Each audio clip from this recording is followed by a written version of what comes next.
नमस्कार। आप सभी का मेरे इस YouTube चैनल में स्वागत है।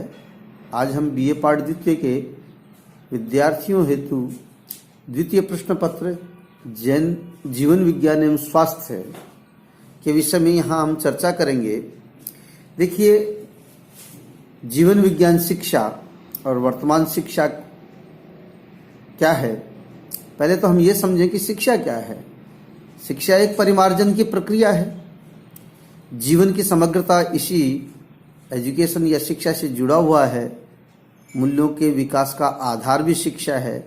समस्याओं का समाधान और सारे समाज का निर्माण शिक्षा के माध्यम से ही होता है। शिक्षा का उद्देश्य व्यक्ति के सर्वांगीण विकास को विकसित करना होता है। आज वर्तमान समय की जो शिक्षा प्रणाली है उसमें मानसिक और शारीरिक और बौद्धिक विकास ज़्यादा हो रहा है, मानसिक और भावनात्मक विकास कम हो रहा है। जो शिक्षा के कारण जो परिणाम आज हमारे सामने आने चाहिए वो परिणाम हम नहीं देख पा रहे हैं। जिन जीवन मूल्यों का विकास होना चाहिए वो जीवन मूल्य उनसे दूरियां बढ़ती जा रही हैं।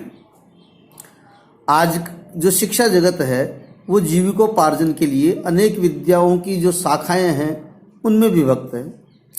जीवन मूल्यों की स्थापना जैसे आध्यात्मिक विकास है, भावनात्मक विकास है, आंतरिक रूपांतरण हेतु जो विद्या या जो शिक्षा होनी चाहिए उसका नितांत अभाव है। और इसी रिक्तता की पूर्ति के लिए आचार्य तुलसी एवं आचार्य महाप्रज्ञ ने शिक्षा जगत को एक नया अवदान, अभिनव अवदान दिया है। एक नई विद्या की शाखा का बीजारोपण उन्होंने किया और उसी का नाम उन्होंने जीवन विज्ञान दिया। जीवन विज्ञान के नाम से वो शिक्षा पद्धति आज अंकुरित और पल्लवित तो हो रही है।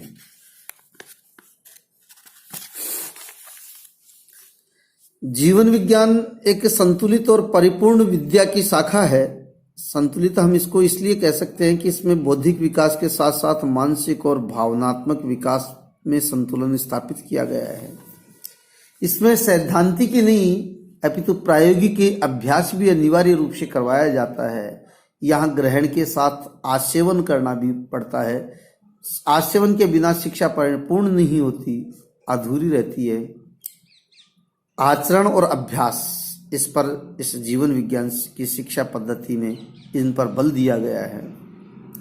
जीवन विज्ञान आचार्य महाप्रज्ञ के शब्दों में हम कहें कि जीवन विज्ञान समन्वित पद्धति का नाम है। इसमें अहिंसा की शिक्षा, नैतिक शिक्षा, आंतरिक परिवर्तन की शिक्षा, तीनों का समन्वय है। और इसे शिक्षा के क्षेत्र में अणुवृत्त और प्रेक्षा ध्यान के समन्वय से इसको विकसित किया गया है। स्वामी विवेकानंद ने शताब्दी पूर्व कहा था कि अध्यात्म और विज्ञान का समन्वय होना चाहिए और आचार्य महाप्रज्ञ के द्वारा जीवन विज्ञान के रूप में इस अपेक्षा की पूर्ति की गई है। इस प्रश्न पत्र को हमने 5 इकाइयों में विभक्त किया है। यह प्रश्न पत्र 5 इकाइयों में विभक्त है। पहला, जिसके अंतर्गत हम जीवन विज्ञान का उद्भव और विकास देखेंगे। दूसरा, जीवन विज्ञान के मुख्य जो अंग हैं, 7 अंग जिनको बतलाए गए हैं, सेकंड यूनिट में हम उनको देखेंगे। थर्ड यूनिट में जीवन विज्ञान और वैल्यू, मूल्यों का विकास, इनके बारे में हम अध्ययन करेंगे। और चतुर्थ अध्याय में हम जीवन विज्ञान की प्रविधियां और प्रशिक्षण के बारे में जानकारी लेंगे। और अंतिम और 5वां अध्याय जीवन विज्ञान और स्वास्थ्य के बारे में हमें जानकारी लेंगे। आज हम प्रथम अध्याय, जिसको कि हम जीवन विज्ञान का उद्भव और विकास है, इसी के अंतर्गत हमारा आज का जो विषय है वो है प्राचीन शिक्षा प्रणाली। क्या है प्राचीन शिक्षा प्रणाली और जीवन विज्ञान क्या है, इसके बारे में हम अध्ययन करेंगे। जीवन विज्ञान का या जीवन विकास का मूलभूत साधन क्या है? शिक्षा है। तमसोमा ज्योतिर्गमय कहा भी गया है, अंधकार को मिटाने का सर्वोत्तम साधन शिक्षा है। शिक्षा का अर्थ है ग्रहण और आसेवन। ग्रहण यानी जानना और आसेवन यानी अभ्यास करना। आज ग्रहण शिक्षा पर बल दिया जा रहा है और आसेवन का पक्ष जो है वो उपेक्षित है। परिणाम स्वरूप सर्वांगीण विकास विद्यार्थी नहीं कर पा रहा है। प्राचीन शिक्षा प्रणाली में हम बहुत से ग्रंथों के माध्यम से जब अध्ययन करते हैं तो हमें मालूम चलता है कि प्राचीन समय में या प्राचीन शिक्षा प्रणाली में सर्वांगीण विकास के ऊपर बल दिया जाता था। तो सर्वप्रथम हम यह देखते हैं कि प्राचीन शिक्षा प्रणाली होती क्या है या क्या है प्राचीन शिक्षा प्रणाली। किसी भी परिवार और समाज की प्रगति और स्वस्थता उस परिवार और समाज में रहने वाले सदस्यों की सुशिक्षा पर निर्भर करती है। एक सुशिक्षित परिपक्व व्यक्ति ही स्वस्थ परिवार और स्वस्थ समाज का निर्माण कर सकता है। सुशिक्षा के अभाव में स्वस्थ परिवार और स्वस्थ समाज की परिकल्पना करना निरर्थक है। एक शिक्षित व्यक्ति ही अपने आप को अधिक प्राणवान, गतिशील, सजग, सुसंस्कृत एवं सामाजिक समस्याओं के निराकरण हेतु कदम उठाने वाला बनाता है। शिक्षा वह माध्यम है जिसके द्वारा व्यक्ति बहुमूल्य प्राचीन परंपराओं एवं सांस्कृतिक तत्वों को सुरक्षित रखता है। शिक्षा प्रकाश है, ज्ञान का माध्यम है। शिक्षा से प्राप्त ज्ञान व्यक्ति के विवेक और कुशलता में वृद्धि करता है। इसीलिए प्राचीन काल में से ही भारत में शिक्षा प्रणाली एक सुव्यवस्थित रूप से देखने को हमें मिलती है। भारतीय शिक्षा प्रणाली में प्राचीन काल से ही योग, ध्यान, आत्मा, परमात्मा, इहलोक, परलोक, मूल्य, नैतिकता आदि विषयों पर बहुत गहराई से चिंतन किया गया है। उनके चिंतन और मंथन ये गुरु शिष्य के बीच में चलता रहता था इन विषयों को लेकर के। इसके बहुत से उदाहरण हमें देखने को मिलते हैं उपनिषदों में, वेदों में आदि में। वेदों में अनेकों उदाहरण हमें मिलते हैं जिनसे ज्ञात होता है कि सुदूर अतीत में भी भारत संगठित रूप से गुरुजनों द्वारा शिक्षा दी जाती थी भारत में। और छांदोग्य उपनिषद के अनुसार बालक गुरुगृह में रहकर के विद्या अध्ययन करता था। जैन दर्शन के अनुसार शिक्षा मठों में दी जाती थी। शिष्य अपने गुरु के चरणों में रहकर के शिक्षा ग्रहण करता था और गुरु शिष्य का जो संबंध था वह पिता पुत्र की तरह होता था। शिष्य को गुरु संयमित जीवन जीने,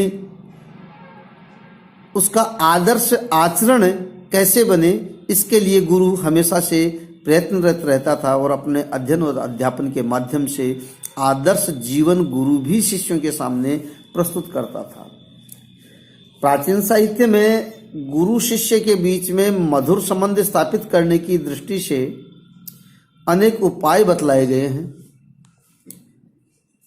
गुरु के लिए कहा गया है कि वह शिष्य के प्रति समता, ममता, वात्सल्य, सहिष्णुता का भाव रखे तथा शिष्य की निष्पत्ति तक पहुंचाए। इसी प्रकार शिष्य के लिए भी कहा गया है कि वह गुरु की आज्ञा का पालन करे, उसकी आज्ञा का अतिक्रमण न करे, अर्थात अतिक्रमण अर्थात उल्लंघन न करे। गुरु के प्रति विनम्र रहे, गुरु की सेवा करे और हमेशा गुरु के प्रति कृतज्ञता का भाव रखे। एक तरह से हम कहें कि प्राचीन शिक्षा प्रणाली में गुरु शिष्य के बीच में होने वाला सात्विक संबंध स्पष्ट रूप से हमें देखने को मिलता है।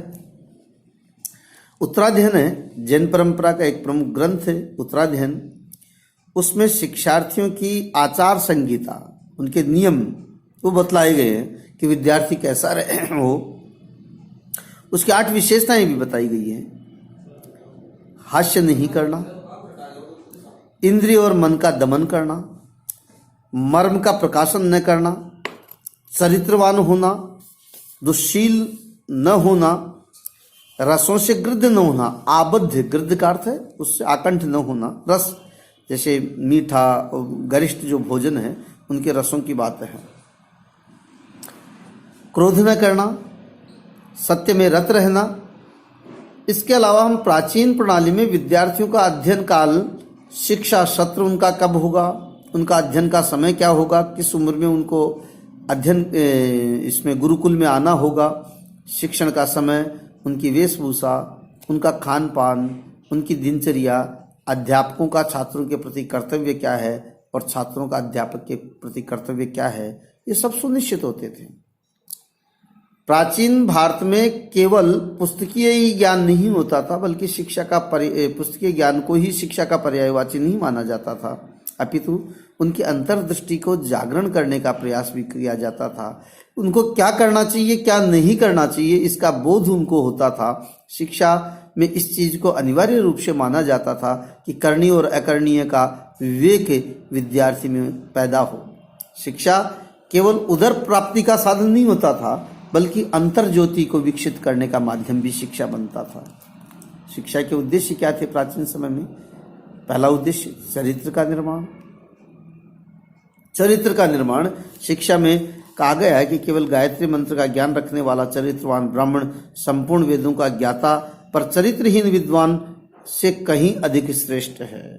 भले ही विद्वान चरित्र हो, कितना ही उसको ज्ञान हो, लेकिन वो यदि चरित्रहीन है तो वो श्रेष्ठ नहीं है।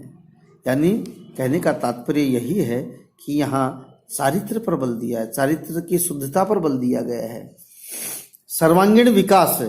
प्राचीन समय शिक्षा प्रणाली में जो विद्यार्थी है उसके संपूर्ण विकास की ओर भी बल दिया गया है कि उसका सर्वांगीण विकास हो।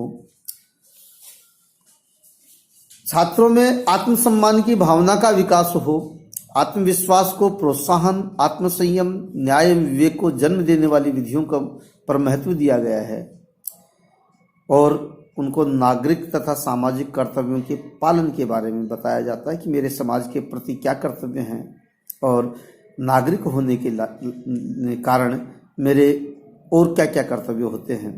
इन बहुत से चीज़ों के बारे में गुरु उनको उनके कर्तव्यों के बारे में गुरुकुल में सिखाया जाता था। राष्ट्रीय संस्कृति और सुरक्षा, राष्ट्र प्रेम की भावना के बारे में ओतप्रोत किया जाता था।